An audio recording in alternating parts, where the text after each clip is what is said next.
బిడ్డలారా, మరి ఈ సమయమందు దేవుని సన్నిధానంలో మరి దేవుని వాక్యంలోనికి వెళ్ళక ముందు ప్రార్థన చేసుకుని సాక్ష్యాల నిమిత్తం వాక్యం నిమిత్తం ప్రార్థన చేసుకుని ముందుకు వెళ్దాం. తలలో వంచండి. ప్రేమల తండ్రి, కృపగల దేవాంధ్రములు నాయన, గతించినటువంటి వారాలన్నీ కాపాడి భద్రపరిచినటువంటి నీ ప్రియ బిడ్డలు ఈ సమయం ముందు సాక్ష్యం ఇచ్చి ఉన్నారు. వారి సాక్ష్యాన్ని మీరు విని ఉన్నారు కనుక సాక్ష్యాలకు తగినటువంటి ఫలితాన్ని బిడ్డలకు దయచేయండి నైనా. అలాగే కూడి వచ్చిన సంఘ బిడ్డలు మీరు జ్ఞాపకం చేసుకోండి. నేను ప్రభా, మా జీవితాల్లో మా బ్రతుకులో ప్రభా మీ నడిపింపు కావాలని మేము కోరుకుంటున్నాం. మీ ఆదరణ కావాలని కోరుకుంటున్నాం. మీ భద్రత కావాలని కోరుకుంటున్నాం.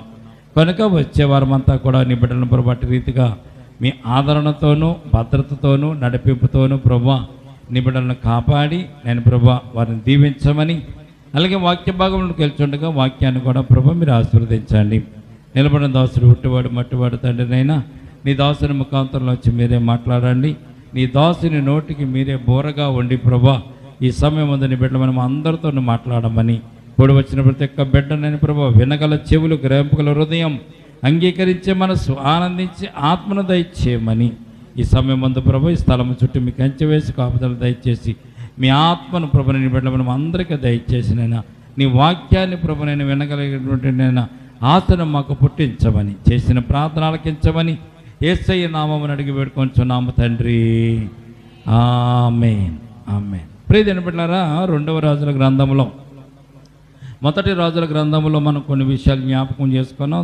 దావీదు గారి గురించి మనం ధ్యానం చేసుకున్నాం. సొలొమోను గారి గురించి ధ్యానం చేసుకున్నాం. అలాగే ప్రవక్త అయినటువంటి ఎలీషా గారి గురించి, అలాగే ఏలియా గారి గురించి కూడా మనము ధ్యానం చేసుకున్నాం. మరి ఈ సమయం ముందు మనము రెండవ రాజుల గ్రంథంలో ఒక గొప్ప మంచి అంశాన్ని మనం ధ్యానం చేసుకోవడానికి రెండవ రాజుల గ్రంథము 18వ అధ్యాయాన్ని 19వ అధ్యాయము చివరి వరకు కూడా కొన్ని విషయాలు మనము జ్ఞాపకం చేసుకోవడానికి ప్రయత్నం చేద్దాం. 18వ అధ్యాయము మొదటి వచనాన్ని చదువుతాను. చదివి దేవుని సన్నిధానంలో మనం ముందుకు వెళ్దాం. ఈ 18వ అధ్యాయంలో ఒక దేవునికి అతి ఇష్టమైనటువంటి ఒక వ్యక్తిని ఇక్కడ మనం చూస్తాం. దేవునికి అతి ప్రియమైనటువంటి వ్యక్తిని మనం చూస్తూ ఉంటాం. అయితే ఇతని కంటే ముందు మరి పరిపాలించినటువంటి రాజుల్లో అనేక మంది దేవునికి వ్యతిరేకంగా పరిపాలించిన, దేవునికి వ్యతిరేకంగా వారు జీవించిన, ఇతను మాత్రం దేవుని సన్నిధానంలో భక్తి కలిగి, వినయం కలిగి, విధేయత కలిగి, దేవుని కట్టడలను అనుసరిస్తూ దేవునికి ఇష్టమైనటువంటి కార్యములు చేసినటువంటి వ్యక్తిగా ఈ 18వ అధ్యాయంలో మనం చూడగలుగుతాం. ప్రియమైన బిడ్డలారా, ఏదైనా దేవునికి ఇష్టడుగా ఉన్నటువంటి వారిని దేవుడు కాపాడి భద్రపరిచి ఆశీర్వదించేటువంటి దేవుడిగా యేసయ్య ఉన్నట్టుగా స్తోత్రం, దేవునికి స్తోత్రం కలుగును గాక. మన జీవితంలో దేవునికి ఇష్టమైన వారుగా నడవాలి, దేవునికి ఇష్టమైన వారుగా జీవించాలి.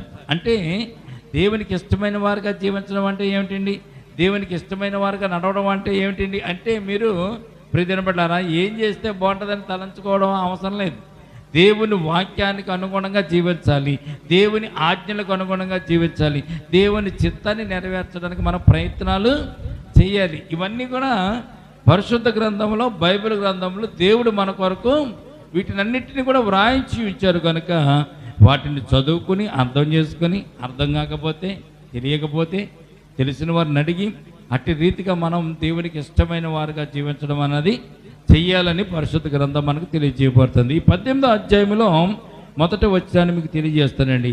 ఇశ్రాయేలు రాజు ఏలా కుమారుడైనటువంటి హోషియా ఏలుబడిలో 3వ సంవత్సరం ముందు యోజా రాజును ఆహాజు కుమారుడైనటువంటి హిజ్కియా ఏలాను ఆరంభించెను. ఇక్కడ ఉన్నటువంటి వ్యక్తి ఎవరంటే హిజ్కియా గారిని గురించి మనం ఈ దినము ధ్యానం చేసుకుందాం. ప్రియమైన హిజ్కియా జీవితంలో దేవుడు చేసినటువంటి అద్భుతమైన కార్యాలు, దేవుడు అద్భుత కార్యాలు చేయడానికి హిజ్కియా నడిచినటువంటి నడవడికలు, జీవించిన జీవితాన్ని బట్టి మనం ఈ సమయం ముందు కొద్ది విషయాలు జ్ఞాపకం చేసుకుందాం. ఇక్కడ హిజ్కియా ఏలాను ఆరంభించెను. 2వ వచనం చూస్తే అతడు ఏలాను ఆరంభించినప్పుడు 25 ఏండ్ల వాడై యెరూషలేమునందు 29 సంవత్సరములు ఏలెను. హిజ్కియా రాజుగా అయ్యేటటువంటి సందర్భంలో అతను కొన్నటువంటి వయసు ఎంత అంటే 25 సంవత్సరాలు. ఈ రోజున మనం 25 సంవత్సరాలు ఉన్నటువంటి వ్యక్తి పిల్లలు ఏం చేస్తూ ఉంటారండి? బీటెక్ ఇంజనీరింగ్ చదువుతూ ఉంటారు, లేకపోతే డిగ్రీలు చదువుతూ ఉంటారు. డిగ్రీలు పూర్తి అయ్యేసరికి 25 సంవత్సరాల వయసు పిల్లలకి వస్తుంది. అటువంటి వయసులో 25 సంవత్సరాల వయసులో హిజ్కియా రాజుగా అభిషేకింపబడి ఇశ్రాయేలు ప్రజలకు రాజు అయినటువంటి సందర్భాన్ని ఇక్కడ పరిశుద్ధ గ్రంథంలో మనం చూడగలుగుతున్నాం. హిజ్కియా యొక్క భక్తి, హిజ్కియా యొక్క సంస్కారాలు చాలా అద్భుతంగా హిజ్కియా చేసినట్టుగా మనం చూస్తున్నాం. రెండవ వచనం ఏంటండి? 29 సంవత్సరాలు పరిపాలించాడు. 25 ఏళ్ల వయసులో రాజ్యాభిషేకం చేయబడి రాజుగా అయినట్టుగా లేఖనాల్లో మనం చూస్తున్నాం. ప్రియబిడ్డలారా, చూడండి, అతని తల్లి జకరియా కుమార్తె ఆమెకు అబి అనేటువంటి పేరు పెట్టినట్టుగా తల్లిగారి పేరు అబి అనేటువంటి పేరు. 3వ వచనం చూద్దాం. తన పితరుడైన దావీదు చేసినట్లు అతడు యెహోవా దృష్టికి పూర్ణముగా నీతిని అనుసరించెను అనేటువంటి మాట ఇక్కడ మనం చూస్తాం. దేవునికి స్తోత్రం కలుగును గాక. తన పితరుడైనటువంటి దావీదు చేసినట్లు యెహోవా దృష్టికి హిజ్కియా కూడా జరిగించినట్లుగా లేఖన భాగంలో మనం చూస్తున్నాం. నీతి అయిన దానిని జరిగించాడంటే ఏం జరిగించాడంటే నీతి అయినటువంటి విషయాలను హిజ్కియా జరిగించినట్లుగా లేఖనంలో మనం చూస్తాం. మొట్టమొదటిగా ఆయన భయభక్తులు కలిగి ఉన్నాడు.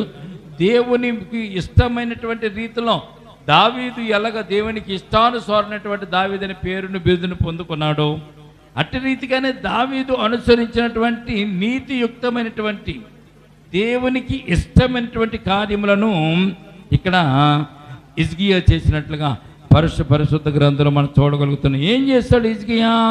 ఇక్కడ మనం చదివినట్లయితే ప్రియమైన బిడ్డలారా, హిజ్కియా చేసినటువంటి విషయాలు ఏంటంటే ఉన్నత స్థలములను పడగొట్టినట్లుగా ఇక్కడ మనం చూస్తున్నాం. మొట్టమొదటి ఏంటండి? ఉన్నత స్థలములను పడగొట్టాడంట. ఉన్నత స్థలములను పడగొట్టాడు. రెండవది విగ్రహములను పడగొట్టాడు. మూడవది దేవతా స్తంభములను నరికివేశాడు. నాలుగవది మోషే చేయించిన ఇత్తడి సర్పమును కూడా పగలగొట్టాడు. ఒక విషయాన్ని మీకు జ్ఞాపకం చేస్తాను. ఉన్నత స్థలములను పడగొట్టడం అంటే ఏమిటి? ఉన్నత స్థలాల గురించి చాలా విషయాలు మనం చూస్తూ ఉంటాం. ఉన్నత స్థలములు అంటే ఎత్తైన ప్రదేశంలో వారు ఏం చేసేవారంటే ఒక స్తంభములను నిలిపి ఆ స్తంభానికి ఒక పేరు పెట్టేవారు. ఇదే మన దేవుడు, ఇతడే మన దేవుడు, యెహోవా మన దేవుడు కాదు. ఈ ఉన్నత స్థలములో మనం నిలబెట్టుకున్నటువంటి ఈ స్తంభమే మనకు దేవుడు అని వారు దేవతా స్తంభములని వారు పేరు పెట్టుకుని దేవతా స్తంభం నిలబెట్టి వాటికి పూజలు పునస్కారాలు వారు చేస్తూ వచ్చేవారు. ఆ స్తంభాలు ఈ రోజున కూడా ఉన్నాయి.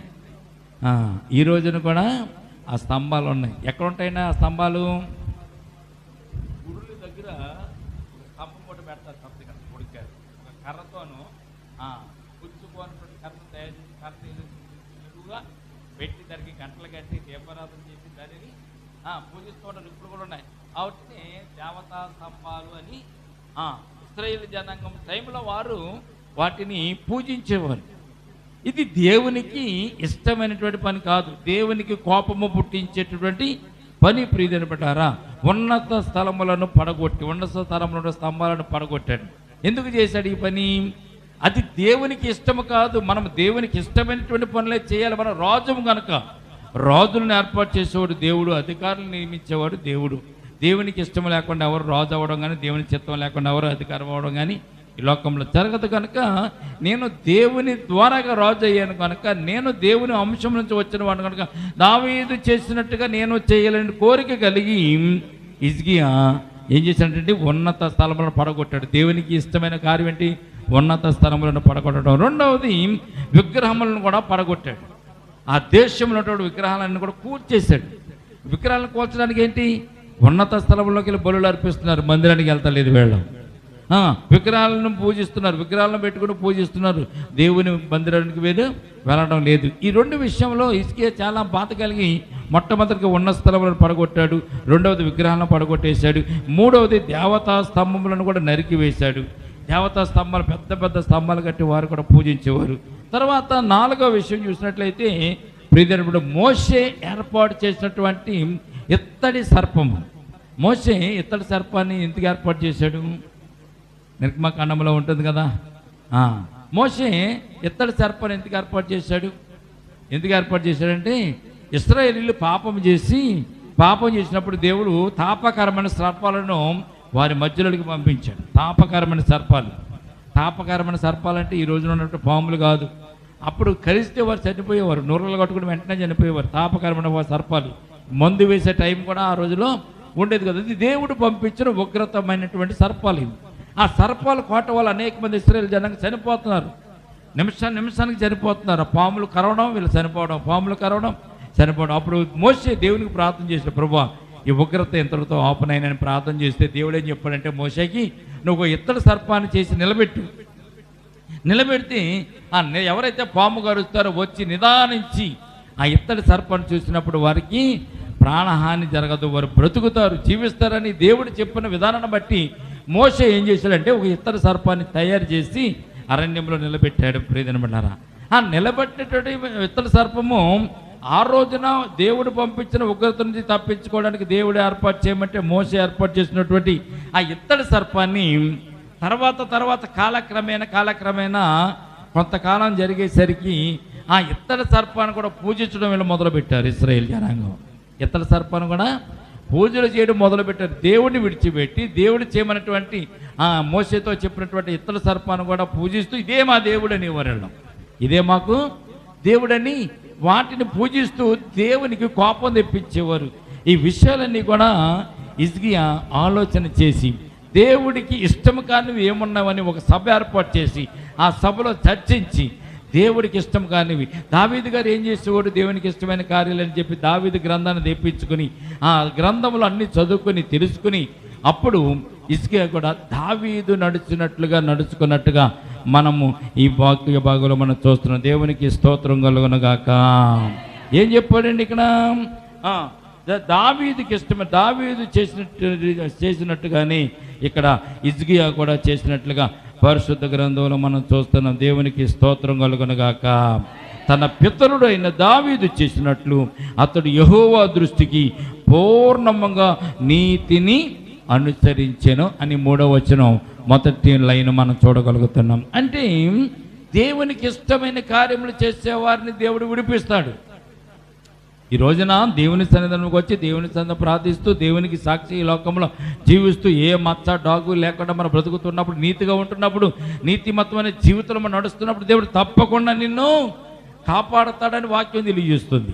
నువ్వు నీతిగా ఉంటే, ఒకవేళ నీతి తప్పినట్టుగానే ఉంటావు, కానీ నీతిగా ఉండి భయభక్తులు కలిగి జీవిస్తూ ఎక్కడ పొరపాటు లేకుండా దేవుని విషయంలో అబద్ధాలు ఆడకుండా, దేవుని విషయంలో పొరపాట్లు చేయకుండా, దేవుని విషయంలో నువ్వు తొలగిపోకుండా ఉంటే దేవుడు తప్పకుండా నిన్ను కాపాడేటటువంటి గొప్ప దేవుడు అనే సత్యాన్ని పరిశుద్ధ గ్రంథం మనకి తెలియజేయబడుతుంది. హిజ్కియా జీవితంలో దేవునికి ఇష్టమైనటువంటి 4 కార్యాలు చేశాడు. మొట్టమొదటిది ఉన్నత స్థలములను పడగొట్టాడు, 2వది విగ్రహాలను పడగొట్టాడు, 3వది దేవస్థాన స్తంభములను నరికివేశాడు, 4వది మోసే చేయించినటువంటి ఇత్తడి సర్పమును కూడా పగలగొట్టేశాడు.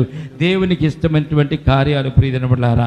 అంత మాత్రాన దేవునికి ఇష్టమైనంత మాత్రాన రాజుగా ఉన్నాడు కదా, రాజ్యానికి యుద్ధాలు రాకపోవడం, శ్రమలు రాకపోవడం, బాధలు రాకపోవడం ఏమి ఉండవు కదా, ఉంటాయి.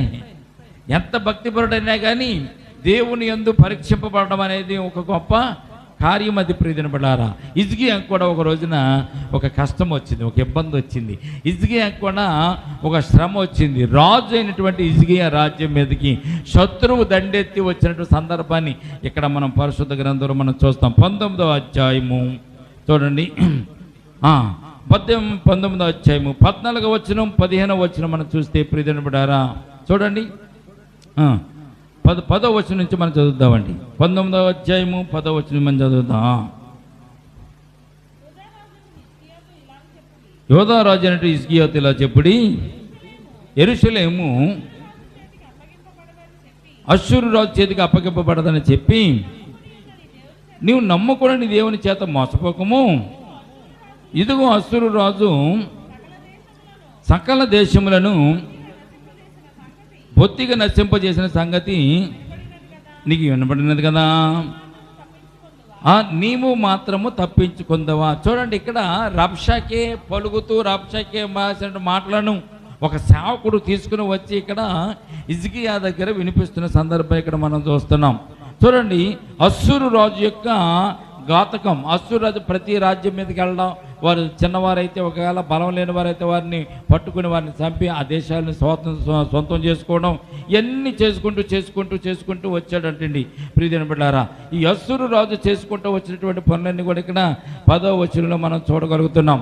యోధా రాజుకు హిజ్కియాతో ఇలాగ చెప్పుడి, యెరూషలేము అశ్షూరు రాజు చేతికి అప్పగింపబడదని చెప్పిన నీవు నమ్ముకొని ఉన్న నీ దేవుని చేత మోసపోవద్దు.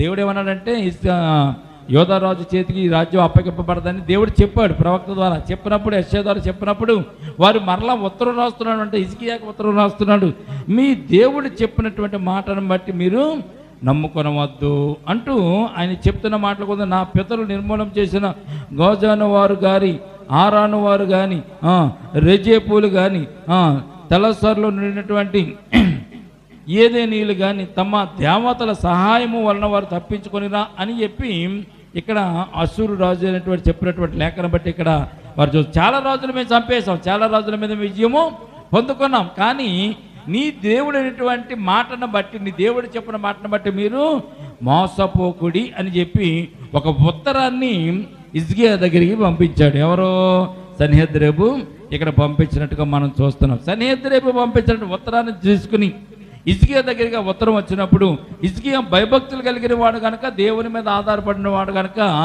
ఆ ఉత్తరాన్ని హిజ్కియా ఏం చేశాడో ఒక్కసారి మనం జ్ఞాపకం చేసుకుందాం. 14వ వచనం చూద్దామండి. 14వ వచనం, హిజ్కియా దూతల చేతుల నుండి సన్హెద్రీబు పంపించినటువంటి లేఖను తీసుకుని, ఉత్తరాన్ని తీసుకుని చదివి యెహోవా మందిరంలోనికి పోయి యెహోవా సన్నిధిని దానిని విప్పి పరచి యెహోవా సన్నిధిని ఎలాగని ప్రార్థన చేసిన. దేవునికి స్తోత్రం కలుగును గాక. ఎవరికైనా ఏదైనా ఉత్తరం వచ్చిందంటే, భయంకరమైన వార్త మనకు తెలిసిందనుకోండి, మొట్టమొదటిగా మనం చేసే పని ఏమిటంటే, ఉన్న పళ్ళంగా ఉన్న కాడే కూలిపోతాం, కుంగిపోతాం మనం. అయ్యో ఇంత ఆపద మనకు వచ్చేసింది. ఈ ఆపద నుంచి మనల్ని ఎవరు తప్పిస్తారు? స్నేహితుల, బంధువుల, చుట్టాల, పట్టాల, తల్లిదండ్రుల, అధికారుల, నాయకుల, ఎవరు మనల్ని ఈ ఆపద నుంచి తప్పిస్తారని మొట్టమొదటిగా మనం ప్రణాళికలు ఏర్పాటు చేసేస్తాం వరుసనే. ఎవరింటికి వెళ్తే బాగుంటుంది, ఎవరి సలహా తీసుకుంటే బాగుంటుంది, ఎవరితో సంప్రదిస్తే బాగుంటుందని మనం ఏం చేస్తామండి? వెంటనే ఆలోచన చేస్తూ ఉంటాం. హిజ్కియాకు వచ్చినటువంటి ఆపద మామూలు ఆపద కాదు. ఇశ్రాయేలు రాజ్యం మీదకి సన్హెద్రేబు దండెత్తి వచ్చాడు. దండెత్తి రావడం అంటే మామూలుగా రాలేదు. కొన్ని వేల మంది సైన్యముతో, గుర్రాలతో, రథాలతో దండెత్తి వచ్చేసాడు. దండెత్తి వచ్చి రాజ్యంలోనికి వచ్చే ముందు రాజుగారికి కబురు పంపించాడు, ఇదిగో మేము చాలామంది రాజులను జయించాం, చాలామందిని మేము చంపేశాం, చాలామంది రాజ్యంలో మేము చాలామంది తగలబెట్టేసాం, వారి ఆస్తుపాస్తులను కూడా మేము దోచుకున్నాం, నీ రాజ్యం దగ్గరికి కూడా మేము వచ్చాము. ఒకవేళ నువ్వు సంధి చేసుకుంటే, మాకు లొంగిపోతే నీ రాజ్యాన్ని వదిలిపెడతాం, లొంగిపోకపోతే మీ రాజ్యం అంతా కూడా మేము నాశనం చేస్తామని చెప్పి ఒక లేఖను రాసి హిజ్కియా దగ్గరికి పంపించినట్టుగా 10వ వచనంలో మనం చూస్తున్నాం. ఏ రాజులను జయించాడో కూడా ఇక్కడ రాసుకుంటూ వచ్చాడు. బెదిరించడానికి, భయపెట్టడానికి, భయపెట్టడానికి హిజ్కియాకు ఒక లేఖ రాశాడు. సన్హెద్రీబు ద్వారా లేఖ వచ్చిన తర్వాత ప్రియమైన బిడ్డలారా, రబ్షాకే వచ్చి కేకలు వేసిన సందర్భాన్ని కూడా 18వ అధ్యాయంలో మనం చూస్తాం.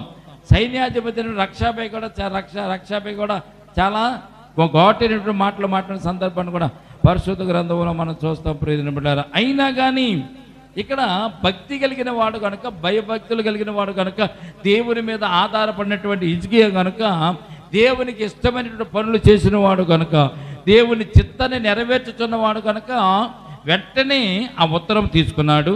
ఆ ఉత్తరమును హిజ్కియా దూతల చేతిలో నుంచి ఆ ఉత్తరం తీసుకున్నాడు. ఆ తీసుకుని దాన్ని చదివాడు.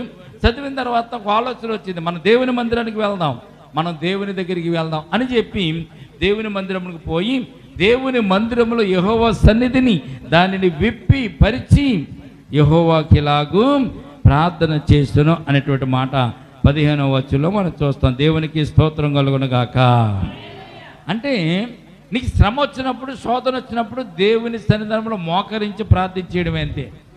దేవుని సన్నిధానంలో దేవునికి ఆధారం, దేవుని మీద ఆనుకోవడం, దేవుని మీద ఆధారపడడం చాలా విచిత్రమైనటువంటి విషయం. ప్రియమైన బిడ్డలారా, చాలామందికి దేవుని మీద ఆధారపడడం రాదు. ఇంకాను దేవుని మీద ఆధారపడితే ఏ సమస్య అయినా దేవుడు మన ఎడల తీర్చేటటువంటి గొప్ప దేవుడు అనే విషయాన్ని మొట్టమొదటి జ్ఞాపకం చేసి విశ్వాసం ఉండాలి.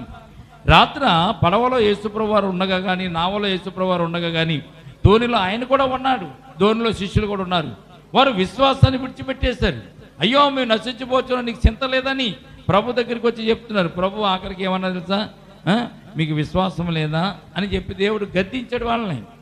మన జీవితంలో మొట్టమొదటిగా విశ్వాసాన్ని కోల్పోతాం. ఏదైనా శ్రమ వస్తే, ఏదైనా ఇబ్బంది వస్తే విశ్వాసాన్ని పక్కన పెట్టేస్తాం. కనుక ఇక్కడ విశ్వాసం అనేది ప్రగాఢముగా మానవుని జీవితంలో మనం చూడాలి. ప్రియమైన ఇజ్గా జీవితంలో ఏముందో తెలుసండి, నాకు ఏ సమస్య వచ్చినా నాకు దేవుడున్నాడు, ఏ కష్టం వచ్చినా దేవుడున్నాడు, ఏ సమస్య వచ్చినా దేవుడున్నాడు, నేను ఆయనకే చెప్పుకుంటానని ఆ ఉత్తరం తీసుకున్నాడు. ఉత్తరాన్ని చదివాడు, యెహోవా మందిరానికి వెళ్ళాడు. యెహోవా మందిరం మోకరించి దేవునికి ప్రార్థన చేస్తున్నట్టుగా పరిశుద్ధ గ్రంథంలో మనం చూస్తున్నాం. ఏమని ప్రార్థిస్తున్నాడు చూడండి ఒకసారి. ఏమని ప్రార్థన చేస్తున్నాడు? యెహోవా, కెరూబుల మధ్య నివసించుతున్నటువంటి దేవా, భూమి ఆకాశములను కలుగజేసిన అద్వితీయ దేవా, ఈ లోకమందున్న సకల రాజ్యములకు దేవుడై ఉన్నావని చెప్తున్నాడు. దేవునికి స్తోత్రం కలుగునుగాక. నా రాజ్యానికి కాదు, ఈ లోకంలో ఉన్న రాజ్యాలన్నిటికీ దేవుడు నీవే. కనుక ఆ దేవునికి ఇక్కడ హిజ్కియా ప్రార్థన చేస్తున్నట్టుగా మనం చూస్తున్నాం. సకల రాజ్యములకు దేవుడై ఉన్నావు యెహోవా, చెవియొగ్గి ఆలకింపుము. యెహోవా, కన్నులు తెరిచి దృష్టించుము. జీవము గల దేవుడు అయిన నిన్ను దూషించుటకై సన్హెరీబు పంపిన వాని మాటలను చెవుని పెట్టము. దేవునికి స్తోత్రం కలుగునుగాక. ఎవరిని దూషిస్తున్నాడంటే అండి, దేవుని దూషిస్తున్నాడు. దేవుని చెప్పిన మాట మీరు వింటున్నారేమో, దేవుడు మీకు ఏం చేయడు, సహాయం చేయడు. ఎందుకంటే అంతకుముందు వారు జయించిన రాజ్యాలలో ఉన్నటువంటి దేవతలు, దేవుళ్ళు ఆ రాజ్యాన్ని కాపాడలేకపోయారు. ఈ దేవుడు కూడా అటువంటి వాడే అని ఇక్కడ సన్హెరీబు అనుకుంటున్నాడు. అంతే. మన దేవుడు జీవము గల గొప్ప దేవుడు అనే విషయాన్ని ఇక్కడ హిజ్కియా తెలియజేస్తున్నాడు. దేవునికి స్తోత్రం కలుగునుగాక.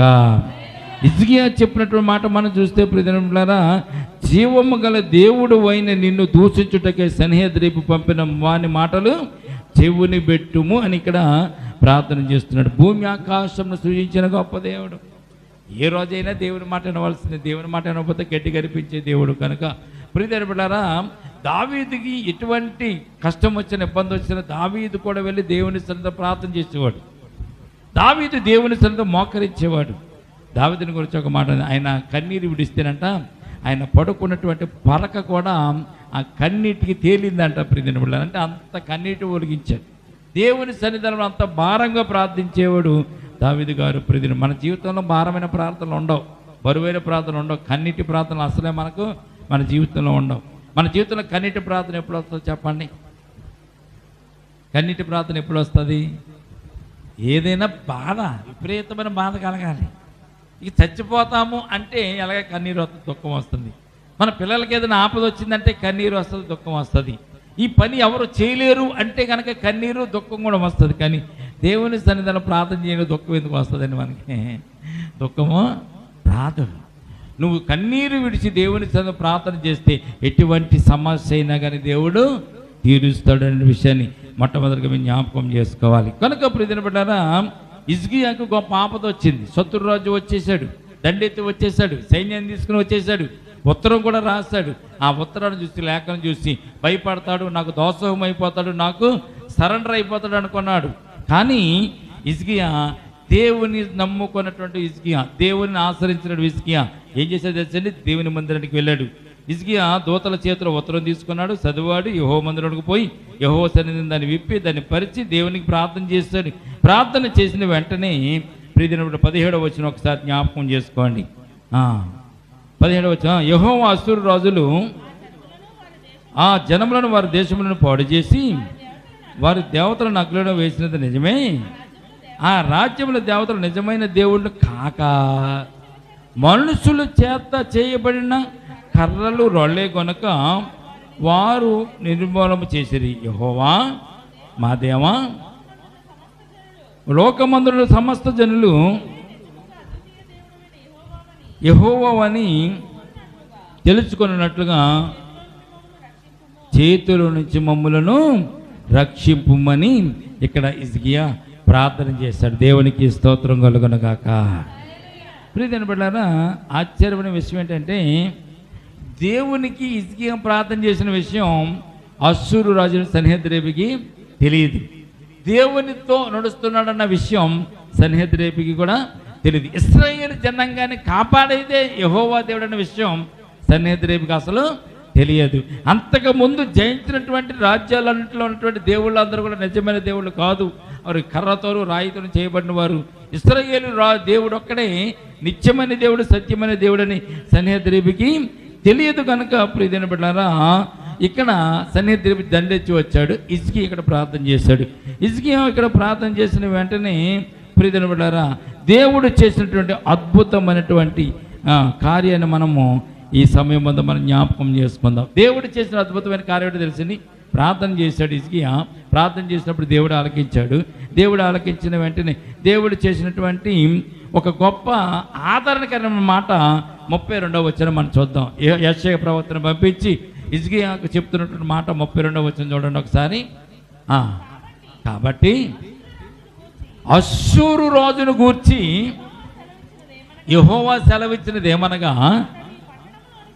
అతడు ఈ పట్టణంలోనికి రాడు అంటున్నాడు. దేవునికి స్తోత్రం కలుగును గాక. వెంటనే దేవుడు జవాబును పంపిస్తున్నాడు. ఎవరి దగ్గరికి? హిజ్కియా దగ్గరికి. యెషయా ప్రవక్త వచ్చాడు. యెషయా ప్రవక్త వచ్చి హిజ్కియాతో చెప్తున్నాడు, అతడు అష్షూరు రాజు ఈ పట్టణంలోనికే రాడు. యుద్ధానికి వస్తాడని నీకు ఉత్తరం రాశాడు కదా, నిన్ను బెదిరిస్తున్నాడు కదా. అష్షూరు రాజు ఈ పట్టణంలోనికి రాడు, దాని మీద నీ రాజ్యం మీద ఒక బాణమైన ప్రయోగపడు, ఒక కేడుమునైనను దానికి కనపరచడు, దాని ఎదుట ముట్టడి దెబ్బ కట్టడు. దేవుడు ఇచ్చిన జవాబు. దేవునికి స్తోత్రం కలుగును గాక. వాడు వస్తాడు అనుకుంటున్నామేమో, హిజ్కియా రాడు. వాడు బాణం వేస్తాడు అనుకుంటున్నామో బాణాలు వేయడు. ముట్టడి దెబ్బ కడతాడు అనుకుంటున్నామో ముట్టడి దెబ్బ కూడా కట్టడు. ఇది దేవుని యొక్క ప్రవచనం, దేవుడు చెప్పించినటువంటి జవాబు. దేవునికి స్తోత్రం కలుగును గాక. ఎంత హాయిగా ఉంటుందండి.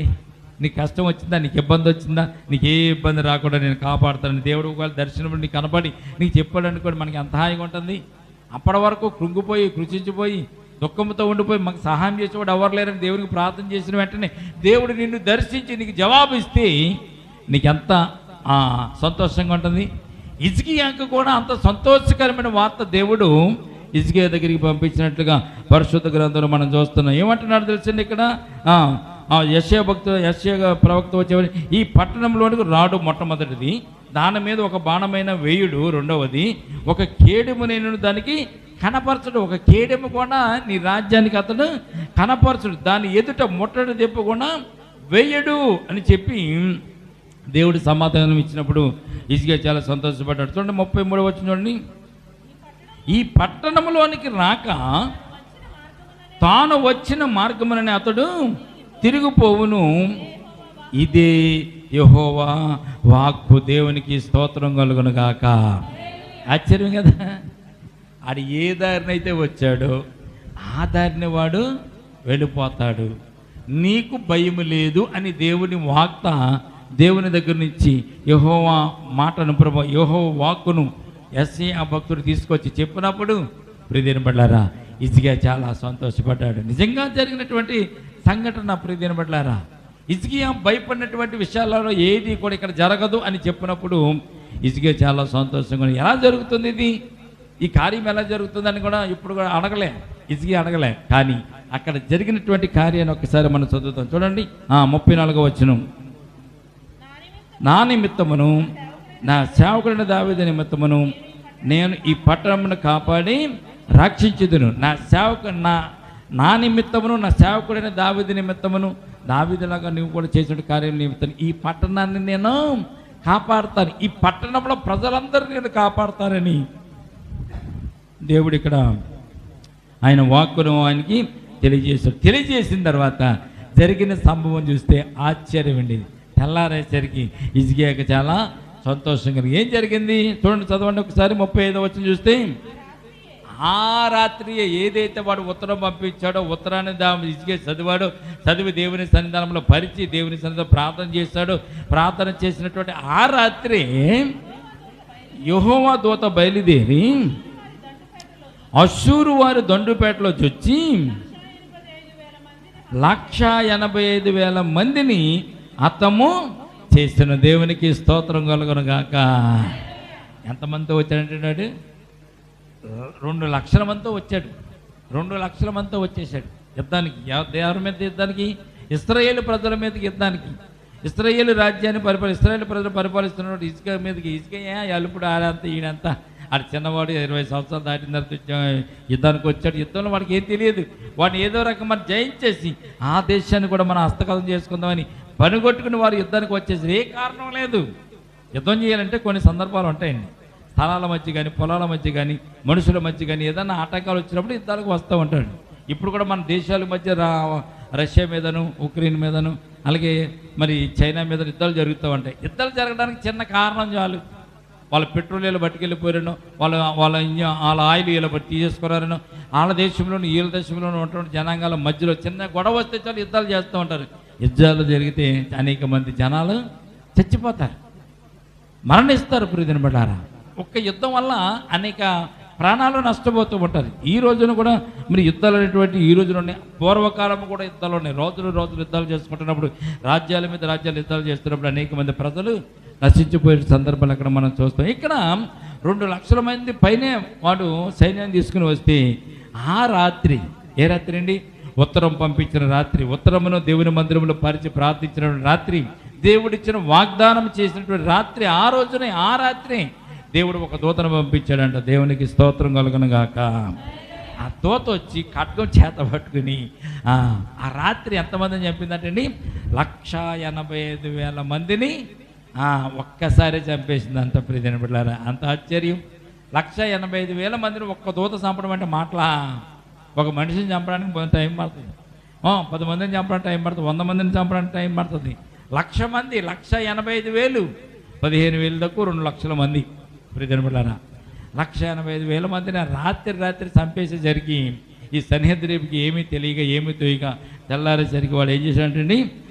చదవండి ఒకసారి. ఉదయమున జనులు లేచి చూడగా వారందరూ కూడా చనిపోయి ఉండిరి. అష్షూరు రాజు సన్హెద్రీబు తిరిగిపోయి నినివే పట్టణమునకు వచ్చి నివసించిన తర్వాత, ప్రియమైన బిడ్డలారా చదవండి, అతడు దేవతా మందిరం అందరూ మొక్కుచుండగా అతని కుమారులంటే అద్రమెలెకును సెరేజేరును ఖడ్గముతో అతనిని చంపి అరారాతు దేశంలోనికి తప్పించుకొని పోయినట్టుగా మనం చూస్తున్నాం. దేవునికి స్తోత్రం కలుగును గాక.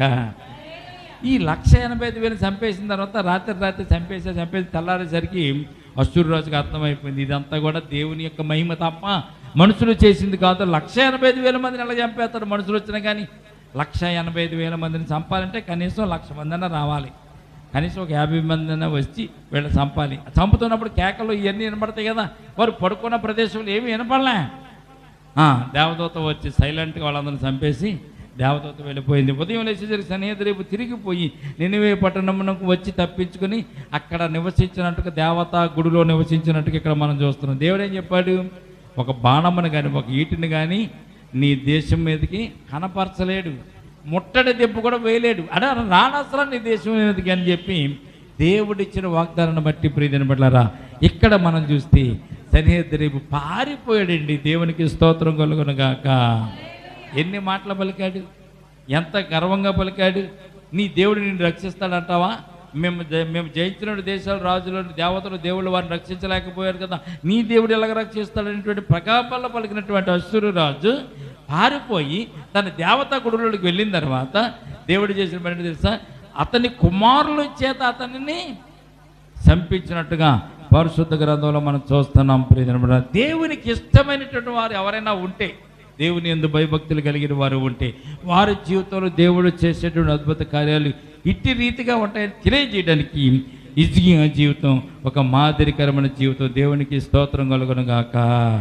ప్రియమైన బిడ్డలారా, గమనించండి, ప్రగల్భాలు పలికేవారు, గర్వంగా మాట్లాడేవాళ్ళు ఈ లోకంలో ఎప్పుడైనా కానీ నశించిపోతారు. దేవునికి ఇష్టమైనటువంటి బిడ్డలు ఎడల, దేవునికి ఇష్టమైనటువంటి భయభక్తులు కలిగిన వారి ఎడల ఎవరైనా పాపం చేయాలని, వారిని కొట్టాలని, తిట్టాలని, వారిని కనుక దూషించాలని, వారిని కనుక నశింపచేయాలని ఆలోచన చేస్తే దేవుడు వారికి తగిన బుద్ధి చెబుతాడనే విషయాన్ని హిజ్కియా చరిత్రను బట్టి మనము జ్ఞాపకం చేసుకోవచ్చు. కనుక హిజ్కియా దేవునికి ఇష్టమైన కార్యములు చేశాడు. ఉన్నత స్థలములను పడగొట్టాడు, విగ్రహములను పడగొట్టాడు, దేవతా స్తంభములను నరికివేశాడు, మోసే చేయించిన ఇతర సర్పాలను కూడా పగలగొట్టాడు. ఇవి దేవునికి ఇష్టమైన కార్యం కనుక విగ్రహారాధన రూపుమాపడమే దేవునికి ఇష్టమైన కార్యం కనుక విగ్రహారాధన రూపుమాపినట్టుగా మనం చూస్తున్నాం. రెండవది, ఆపద వచ్చినప్పుడు ఎదుటి వారి సహాయానికి వెళ్లకుండా, ఎదుటి రాజుల సహాయానికి వెళ్లకుండా దేవుని మందిరంలోకి వెళ్ళి దేవుని మందిరం ప్రార్థించినప్పుడు దేవుడు హిజ్కియాకి ఇచ్చిన గొప్ప భరోసా ఏమిటంటే, ఒక్క రాత్రిలోని దూతను పంపించి 185,000 మందిని హతము చేసి హిజ్కియా దేశానికి, రాజ్యానికి, ఇశ్రాయేలు ప్రజలకు మేలును అనుగ్రహించినట్టుగా, ఊరట అనుగ్రహించినట్టుగా పరిశుద్ధ గ్రంథంలో మనం చూస్తున్నాం. మనము కూడా అంతే. దేవునికి ఇష్టంగా జీవిస్తే, దేవునికి ఇష్టమైన బిడ్డలుగా జీవిస్తే దేవుడు కూడా ఎటువంటి ఆపదనైనా కానీ తప్పించగలిగినటువంటి దేవుడు అనే విషయాన్ని మనం గుర్తించి విశ్వాసముతో, ప్రగాఢమైన విశ్వాసముతో కనుక ఉండగలిగితే మనల్ని కూడా దేవుడు తప్పించి రక్షించడానికైనా ఇష్టపడతాడు. కనుక అట్టి రీతిగా మనం దేవుని మాటలు వింటూ, దేవుని వాగ్దానాలను అనుసరిస్తూ, దేవుని ఆజ్ఞలకు లోబడి జీవిస్తూ, నీతియుక్తముగా, వినయముగా, విధేయతో దేవునిలో మనం నడుద్దాం. అట్టి రీతిగా దేవుడు కూడా మనల్ని హిజ్కియాని కాపాడిన దేవుడు మనల్ని కూడా కాపాడినట్టుగా మనము దేవుని సన్నిధిలో బ్రతుకుతాం. ఈ కొద్ది మాటలు దేవుడు దీవించి మనల్ని ఆశీర్వదించును గాక. తల వంచండి, ప్రార్థన చేసుకుందాం. పరిశుద్ధుడైన దేవా, పరమ తండ్రి, మీకే స్తుతి స్తోత్రములనైనా.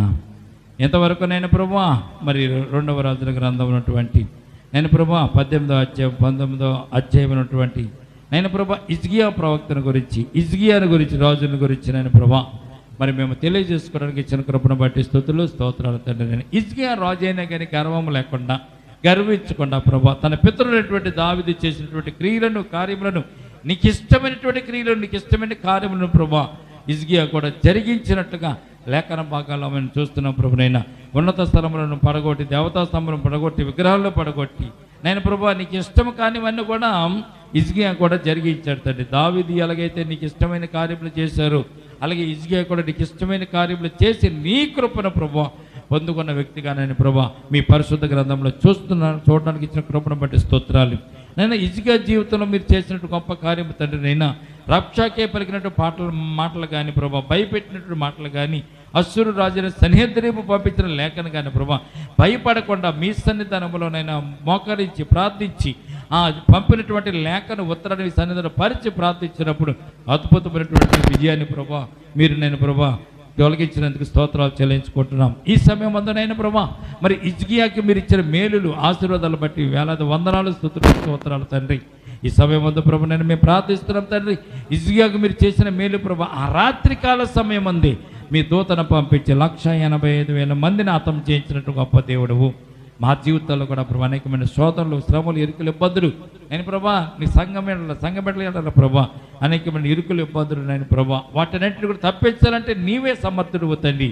అలాగే మీ దూతను పంపించి నేను ప్రభా నీ బిడ్డలకు ఉన్నటువంటి ఇరుకులు, ఇబ్బందులు ప్రభా అనారోగ్యాలు, అస్వస్థతలు సమస్తమును ప్రభుని మీరు తీర్చమని హిజ్కియాకు మాదిరిగానే ప్రభా నీ బిడ్డలు కూడా విశ్వాసంతో, నమ్మికతో నీలో సాగడానికి, ప్రార్థించడానికి నైనా నీ కృప వారికి దయచేదురుగా. కానీ ఎంతవరకు విన్నటువంటి వాక్యాన్ని బిడ్డల హృదయాల ఫలింపచేయండి.